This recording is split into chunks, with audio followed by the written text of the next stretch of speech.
Hey, Pastor Josh here. We're reading Genesis chapter 17, verses 15 through 22. God is continuing to affirm his covenant, his agreement with Abraham and Sarah. Verse 15, and God said to Abraham, As for Sarai your wife, you shall not call her name Sarai, but Sarah shall be her name.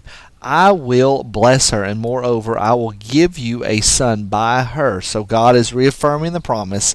You will have a child through Sarah, not through Hagar, not through some other means, but it's going to be through Sarah. Sarah is as much a part of the promise as Abraham is. And notice, Sarah's name is changed just like Abraham's name has changed. Abram, which Abraham was called. Abram meant exalted father. Abraham means a father of a multitude, father of a crowd, father of a lot of people.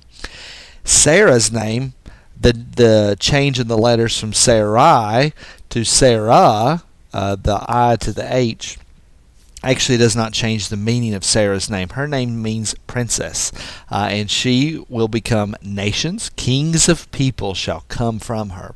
Then Abraham fell on his face and laughed. I think that is an example for us not to follow. God just reaffirms his promise to Abraham and says, I'm going to give you a son through Sarah, through your wife. And Abraham laughs at the Lord.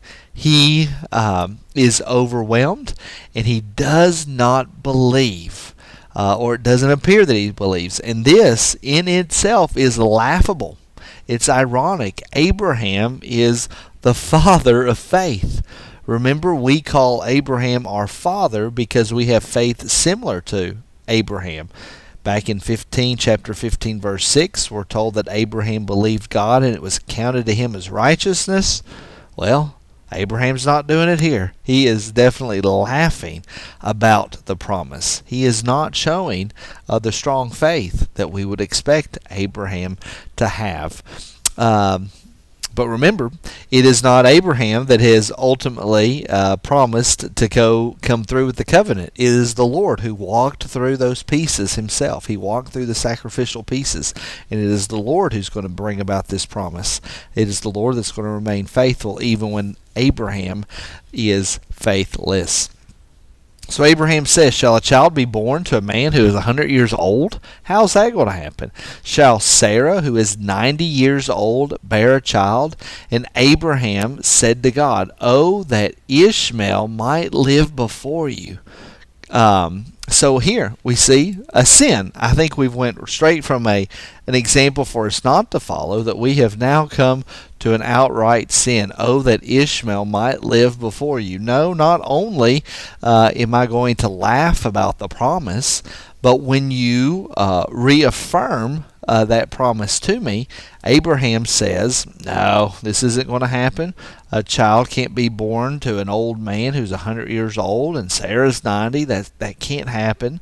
And why don't we just let Ishmael live before you? It's amazing how much Abraham is devoted to going against the Lord's ways. Abraham thinks he's smarter than God. He thinks he knows what might be the best way to fulfill God's promises. And if we're not careful, we will realize that we ourselves act the same way. We go about things in ways that we think is best, rather than doing it according to God's will and God's ways. We attempt to live life in a way that we shouldn't, in attempting to get the things that God has promised to us, rather than going about it in the way God has prescribed. Oh, that Ishmael might live before you. And God said, no, but Sarah your wife shall bear you a son. Your wife. That's the one that is going to bear your son, and you shall call his name Isaac. So now here we have a command. He's going to call him Isaac because Isaac actually means laughter. As we will see, I'm sure many of you know this story too, Sarah also laughs. And so the promised child that is going to be given to Abraham and Sarah, they both laughed at the whole idea of this even happening. And then God makes his promise. I will establish my covenant with him as an everlasting covenant for his offspring after him. I'm going to make my promise, the same promise I made with you, Abraham. I want to make it with Isaac too. As for Ishmael, I've heard you. Behold, I've blessed him. Here is an attitude for us to change, and a theme that we've seen come up time and time again, that the Lord does bless even those that end up turning against him. We know the descendants of Ishmael do turn against the Lord. They don't follow after the Lord, and yet God is going to bless them and take care of them because he causes the rain to fall on the just and the unjust. And he hears Abraham's plea, and he is going to bless him, even though his descendants are going to turn away from the Lord. And he says he will make him fruitful and multiply him greatly. He shall father 12 princes, and will make him into a great nation. But I will establish my covenant not with Ishmael, but with Isaac, whom Sarah, not Hagar, whom Sarah shall bear to you at this time next year. Oh, look, there's divinity now. There's a definite time when the Lord is going to fulfill this promise. He says, in a year, I'm going to do it.